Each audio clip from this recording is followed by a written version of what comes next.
Hi అందరికీ నా ధన్యవాదాలు. అందరు బాగున్నారా? నేనైతే చాలా బాగున్నాను. ఈరోజైతే నేను చాలా మంచి వీడియోతో వచ్చాను. మనకు బలానికి, కాలు నొప్పికి, కీళ్ళ నొప్పికి చాలా మంచిగా ఫుడ్ తయారు చేసి తీసుకొని వచ్చాను. ఎలా చేసుకోవాలో చూపిస్తాను. ఇది చేసినప్పుడైతే ఇప్పుడు వర్షం పడుతుంది కదా, అందుకని నేను చూపించలేకపోయాను. నేనేం చేసినానంటే, మన సగ్గుబియ్యం ఉంటాయి కదా, సగ్గుబియ్యం రాత్రి నానబెట్టి నేను పొద్దుగల బాగా ఉడకబెట్టి పల్చగా నేను ఫ్యాన్ కిందనే ఆరేసాను. ఆరేసి చిన్న చెంచాలాగా, చిన్న చెంచా ఉంటాయి కదా, దాంట్లో ఇది చేసి ఇట్లా కట్ చేసుకుంటే అయిపోతుంది. సబ్జా గింజల పాపడాలు. బాగుందా? నచ్చిందా మీకు? నాకైతే బాగా నచ్చింది. చాలా సూపర్ ఉంది కదా. ఎందుకంటే ఈ వీడియోలు ఎందుకు చేస్తున్నా అంటే, నా చిన్న సంసారానికి పెద్ద దిక్కు నేనే కాబట్టి చేసుకోవాలి కదా, తప్పదు. దొరికే టైంకి వేస్ట్ చేయకుండా ఇలాంటి పనులు చేసుకోవాలి ఆడవాళ్ళు. ఇట్లా ఎందుకు, ఇంకా మనం దీనిపైన బిజినెస్ కూడా చేసుకోవచ్చు కదా మంచిగా. ఇంట్లో ఖాళీగా ఉన్నప్పుడు మనం చేసి పెట్టుకుంటే చాలా బాగుంటుంది, నా ఆలోచన. మీరేమైనా చేసుకోండి, నాకు సంబంధం లేదు. నేను ఓవర్గా చెప్తలేను. ఎందుకంటే మనం ఆడోళ్ళు ఏదో రకంగా మన కాళ్ళ మీద మనం నిలబడాలి. మన పనులు మనం చేసుకుంటూ, ఇంకా మన దగ్గర సంపద, డబ్బు ఉండాలి. ప్రతినిత్యం మన దగ్గర డబ్బు ఉంటూనే ఉండాలి.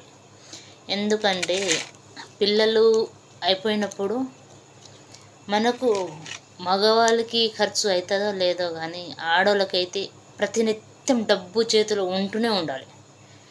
ఇక్కడ చూస్తే పిల్లలు ప్రతి దానికి పిల్లలు డబ్బు అడుగుతారు.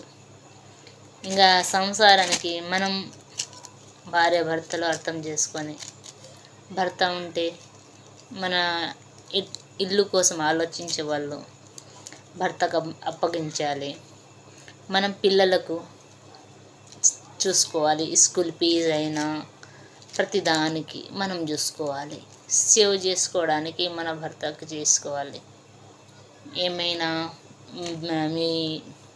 ఏమైనా ప్రాపర్టీ ఉండొచ్చు, ప్లాట్ ఉండొచ్చు, ఇల్లు ఉండొచ్చు, కారు ఉండొచ్చు. మనకల్లా బాగా చాలా గొప్ప గొప్పగా ఉంటాయి. వేరే వాళ్ళు వచ్చి మనకు ఏం నేర్పియరు. ఎందుకంటే ఎవరు అవసరం వాళ్ళకి.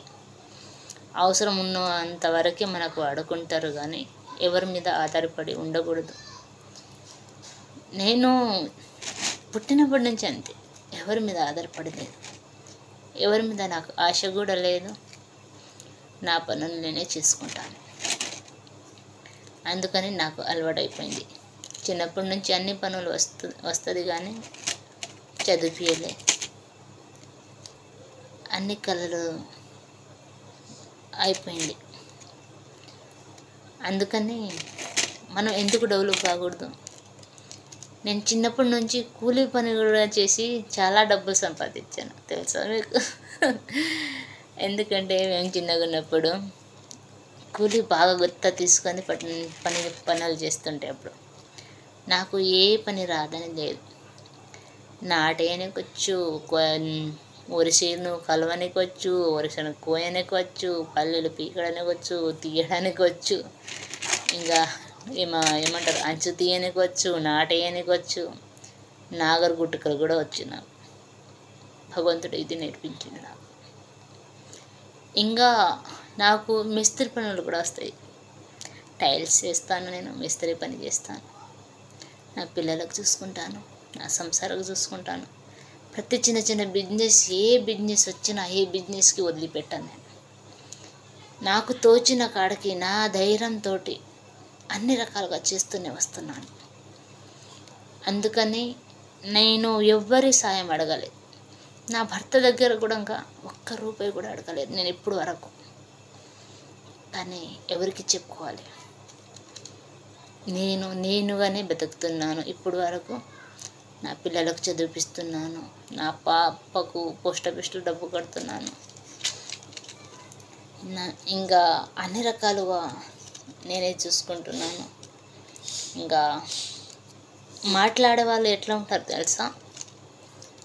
నేనైతే మీకు షేర్ చేస్తున్నాను, కానీ మాట్లాడేవాళ్ళు మా ఫ్యామిలీ, మా కుటుంబం, మన పరివారం అంటారు కదా, ఒళ్ళే రక్తం నీళ్లు కార్పించిండ్రు. నాకు చాలా చాలా చాలా బాధ పెట్టిండ్రు. ఎందుకంటే అన్నీ చెప్పనీకి రాదు. ఎందుకు చెప్పాలంటే కొన్ని బాధలు బయటకు చెప్తేనే సంతోషం అనిపిస్తుంది. ఇంకా అన్నీ మా భర్తకి చెప్తే, మా సార్కి చెప్తే ఇంకా మా కుటుంబం పరివారం అయిపోయింది, ఇంకా మనం మంచిగా బతుకుతున్నాం కదా, వేరే విషయం ఎందుకని మా భర్త అంటారు. సరే, ఎంత మర్చిపోయినా కూడా ఇంకా అన్నీ డిలీట్ చేసేస్తాను. నేను నెగిటివ్ థాట్ ఎక్కువ పట్టుకోను. అయినా కూడా అప్పుడప్పుడు గుర్తుకొస్తుంది, ఎంత టార్చర్ పెట్టిండ్రో, ఎంత బాధ పెట్టిండ్రో. వాళ్ళ ముందల నేను బాగా ఎదగాలి, ఏదో ఒకటి చేసి నేను చాలా చాలా గొప్పగా ముందుకు రావాలి అని నా ఆలోచన. అందుకని నేను ప్రతినిత్యం ఏదో ఒకటి పని చేస్తూనే ఉంటున్నాను, బిజినెస్ చేస్తూనే ఉంటున్నాను. నాకు టైలర్స్ బట్టలు కుట్టనే వచ్చు, డిజైన్ పెట్టనే వచ్చు బ్లౌజ్ది. ఇంకా నేను బ్యూటీ పార్లర్ కూడా నేర్చుకున్నాను. అన్ని రకాలుగా వచ్చు. నేను ఒక్క ఇంట్లో కూర్చొని అసలు భగవంతుడు ఎలా జన్మ ఇచ్చిండో, అంత మొండి జన్మ, కానీ అన్నీ భరించుకుంటూ వస్తున్నాను. అందరికీ అర్థం చేస్తున్నాను, కానీ నాకు అర్థం చేసేటోళ్ళు ఎవరు లేరు. కానీ అందరూ నాకు అర్థం చేసుకోవాలి. అందరూ ఎవరి దగ్గర నేను చేయి చాపలే, ఎవరికి హార్ట్ చేయలే, ఎవరికి బాధ పెట్టలే. కానీ చిన్న చూపు, ఆ చిన్న చూపు మనుషులకి అహంకారం అనేది చాలా చాలా దెబ్బతీస్తుంది. నేను కూడా ఇప్పుడు నాకు తోచిన కాడికి నేను ఇల్లు కట్టించుకున్నాను, నా సంసారానికి నేను బాగున్నాను. ఇంకా అవసరం అనేది వస్తుంది, కానీ బయటికి చెప్పలేను. ఎందుకంటే చాలా మొండి కుటుంబం, పరివారం, ఫ్యామిలీ. చచ్చిపోతే కూడా ఒక రూపాయి ఇచ్చి వాళ్ళు ఫ్యామిలీ కాదు, కుటుంబం కాదు, పరివారం కాదు, వాళ్ళ మీద ఆధారపడి ఉండలేము. అందుకని ఏదో ఒకటి చేసుకొని ముందుకు పోవాలి. సంసారం గురించి ఎందుకు చెప్పాలి, కానీ నేనైతే చాలా బాగున్నాను. మీ ముందర చాలా హ్యాపీగా ఉన్నాను. చాలా హ్యాపీగా అందరికీ కనిపించాలి, చాలా రిచ్గా కనిపించాలి. మన గోల్కి చేరుకోవాలి. ఎవరి మీద ఆశపడకూడదు, ఎవ్వరు చూడరు. మన నీడ మనకే ఒకసారి కనిపించదు తెలుసా,